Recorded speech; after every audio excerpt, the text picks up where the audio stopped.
बिस्मिल्लाहिर्रहमानिर्रहीम। स्टूडेंट्स, इससे पहले हम जो है वो एसिम्पटोट्स इन पोलर कोऑर्डिनेट्स उसके आर्टिकल को, उसकी डेफिनेशन को डिस्कस कर चुके हैं और उसकी रिलेशन भी हमने फाइंड की।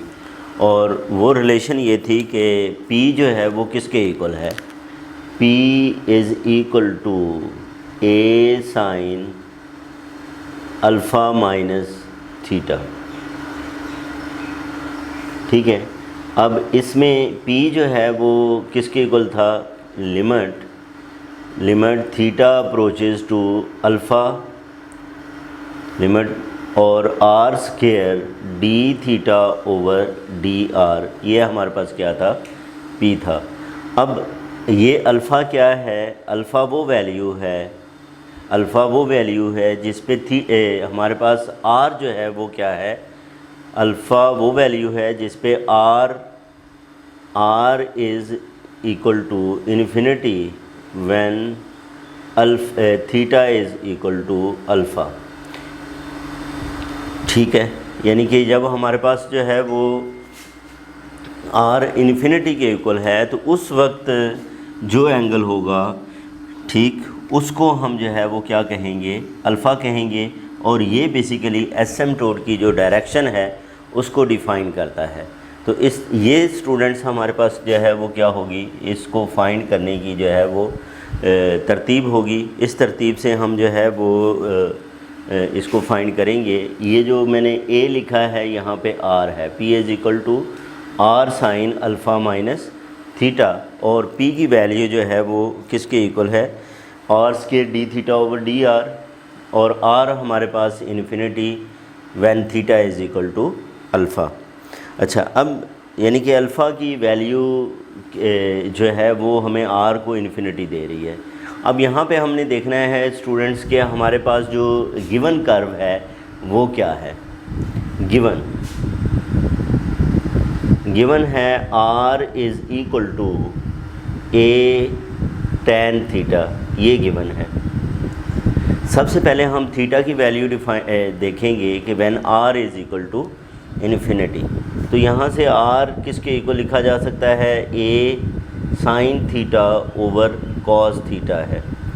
ठीक है, R when R is equal to infinity cos theta is equal to 0, this implies that, अगर ये इसका मतलब ये है कि थीटा किसके इक्वल होगा, थीटा हमारे पास ऑड मल्टीपल यानी कि π/2, 3π/2, 5π/2 और 7π/2 एंड सो ऑन, ये वाले जो मल्टीपल्स हैं इनके ऊपर R जो है वो इन्फिनिटी है।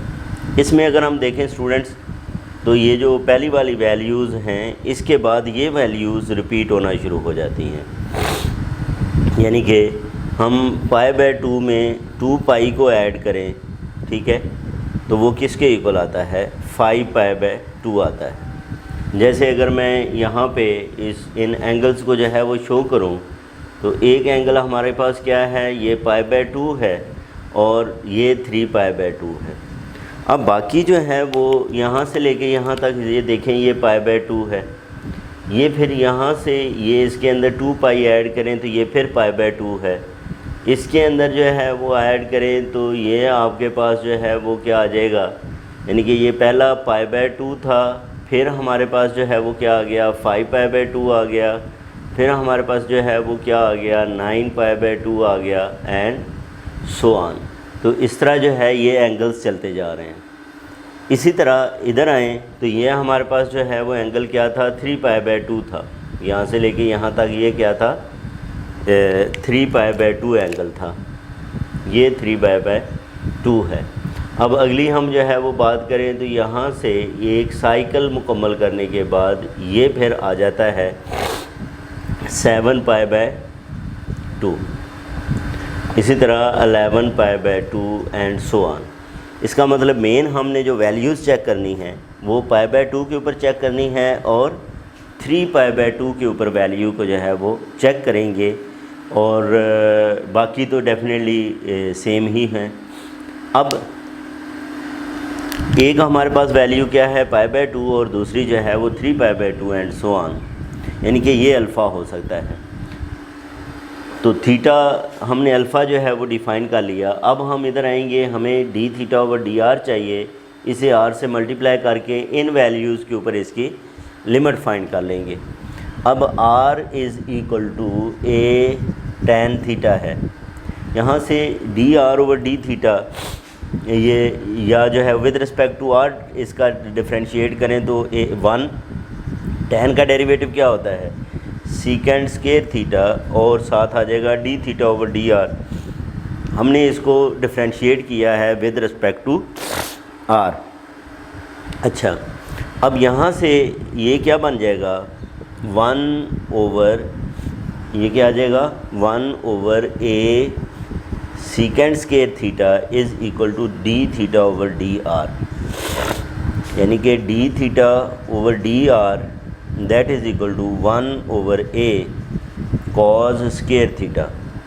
फिर हमने इसे आर स्केयर से मल्टीप्लाई करना है, r square D theta over D r is equal to 1 over a cos square theta, इससे आर स्केयर मल्टीप्लाई हो जाएगा। अब आर स्केयर की वैल्यू क्या है, A square tan square theta 1 over A cos square theta, ये इससे cancel हो जाएगा और इसे मज़ीद जो है वो क्या लिखा जा सकता है that is equal to a sine square theta over cos square theta into cos square theta. ये कॉस स्केयर थीटा इससे कैंसिल होके ए साइन स्केयर थीटा आ गया, यानी कि हमने अभी जो वैल्यू फाइंड की है स्टूडेंट्स वो क्या फाइंड की है कि r square D theta over D r किसके इक्वल आया है ए साइन स्केयर थीटा के। अब हमने लिमिट फाइंड करनी है, इसकी लिमिट क्या हमारे पास थीटा अप्रोचेस टू, पहली लिमिट π/2 इसकी बात करें तो इधर भी क्या आ जाएगा लिमिट थीटा अप्रोचेस टू π/2 आ जाएगा। ये ए साइन ऑफ, इसमें π/2 पुट करें और इसका स्क्वायर है, साइन π/2 क्या होता है 1, तो ये क्या 1 का square that is equal to A. इसका मतलब ये हुआ कि इसकी जो एसिम्प्टोट इक्वेशन ऑफ एसिम्प्टोट है वो स्टूडेंट्स क्या बनी, वो हमने जो है वो लिखनी है इक्वेशन ऑफ एसिम्प्टोट्स।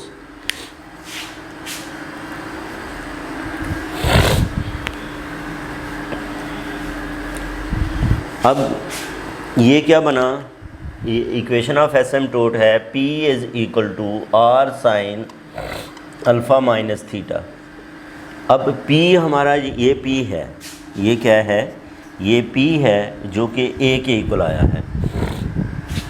कब, जब हमारे पास थीटा जो है वो किसके इक्वल था दैट इज़ इक्वल टू π/2, ये π/2 था। अब A is equal to are sine π/2, 8 multiple है 1, साइन किस में चेंज होगा कॉज में, तो ये क्या बन जाएगा कॉज थीटा आ जाएगा और ये एक एसिम्प्टोट की इक्वेशन है। फिर हमने क्या करना है स्टूडेंट्स, यहाँ पे चेंज लेके आएंगे, इसमें 3π/2 करेंगे, इधर क्या हो जाएगा 3π/2।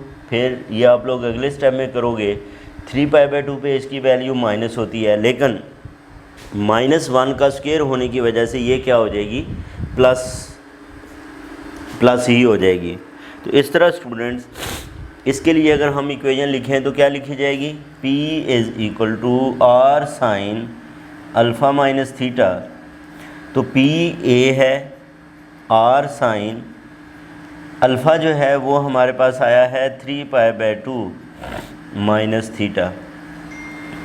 अच्छा, अब ये कौन सा मल्टीपल है, ये इसका 8 मल्टीपल है, तो A is equal to r, ये कॉज में चेंज होगा कॉस थीटा, और ये किस क्वाड्रेंट के अंदर है थर्ड में कॉज की वैल्यू नेगेटिव होती है तो ये माइनस आ जाएगा, यानी कि ये क्या बनेगा -A इज़ इक्वल टू, अगर नेगेटिव साइन से मल्टीप्लाई कर दें और कॉस थीटा और ये इसका जो है वो क्या बन जाएगा, दूसरा जो है वो एसिम्पटोट्स आ जाएगा।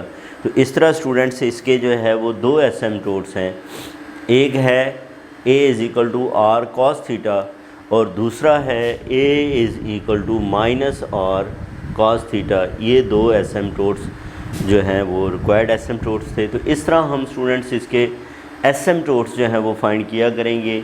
इन इक्वेशंस के मुताबिक ये हमारी जो है वो तरतीब हुआ करेगी।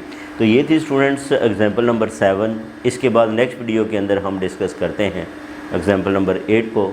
अपना ख्याल रखें। अल्लाह हाफ़िज़।